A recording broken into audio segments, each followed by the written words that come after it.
Mountainous areas in the European Union account for around 15% of the Union's total agricultural land and 18% of the agricultural labour force.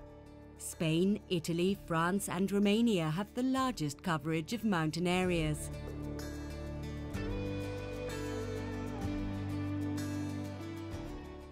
And other countries like Austria and Greece also contain sizable proportions of mountainous farmland.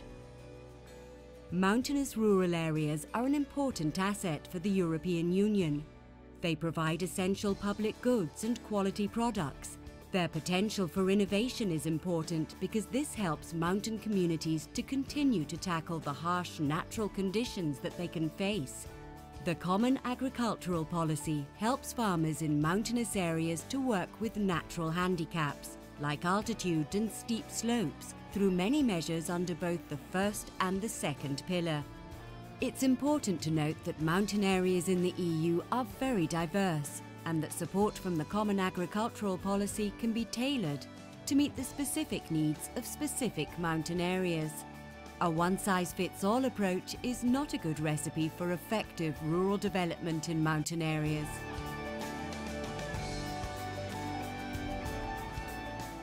La politique de développement rural continue à aider les montagnes à développer leur attractivité à la fois en tant que lieu de vie où il fait bon habiter et en tant que lieu aussi où on peut avoir une carrière, notamment pour les jeunes.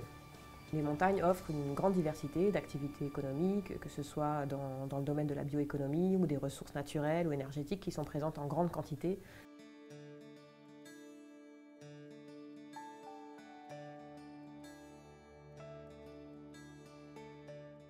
Et du point de vue alimentaire, les produits de montagne sont aussi tout à fait spécifiques et d'ailleurs l'Union européenne a décidé de mettre en place à partir de janvier 2013 un schéma de qualité européen propre à ces produits de montagne.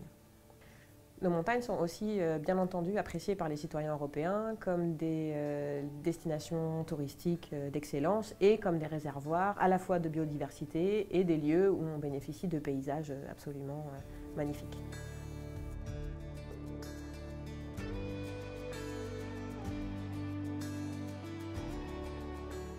Ceci étant dit, beaucoup de zones de montagne sont encore très isolées des marchés et ont tendance à dépendre beaucoup trop fortement de la production primaire ou du secteur public.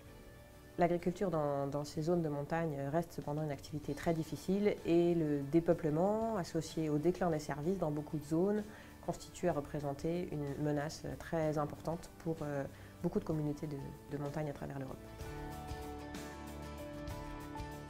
Donc, la politique de développement rural, quand elle soutient l'agriculture et la forêt, c'est vraiment la colonne vertébrale de l'économie montagnarde qu'elle soutient. Et donc cette politique de développement rural, elle peut permettre à ces territoires de devenir plus attractifs pour les investisseurs, pour autant que la qualité des services, l'accessibilité, la connectivité soient suffisantes pour répondre aux attentes des habitants et des entreprises.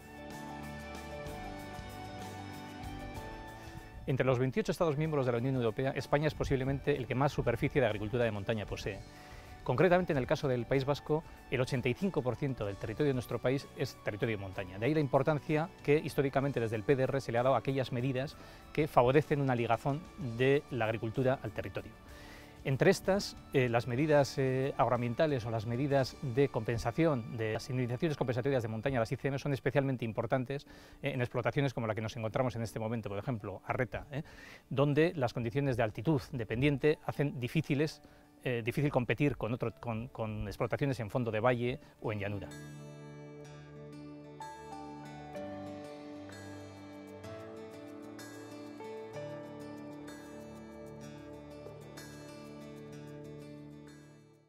Las medidas contempladas dentro del PDR para este tipo de cuestiones, para todo lo que es comercialización y generación de calidad, son especialmente importantes para la diversificación de las explotaciones de montaña.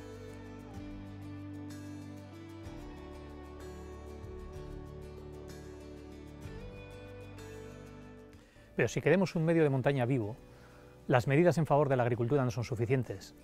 No haríamos nada si mejoramos la situación de los agricultores, pero mantenemos una situación de su entorno poblacional y de su entorno social en malas condiciones. Por lo tanto, son fundamentales las medidas del enfoque líder dentro de los planes de desarrollo rural de cara a mejorar esa calidad de vida y a desarrollar servicios y equipamientos en las zonas rurales, y concretamente en nuestras zonas de montaña. For further information about the EU's rural development policy support to mountain areas, connect with the website of the European Network for Rural Development.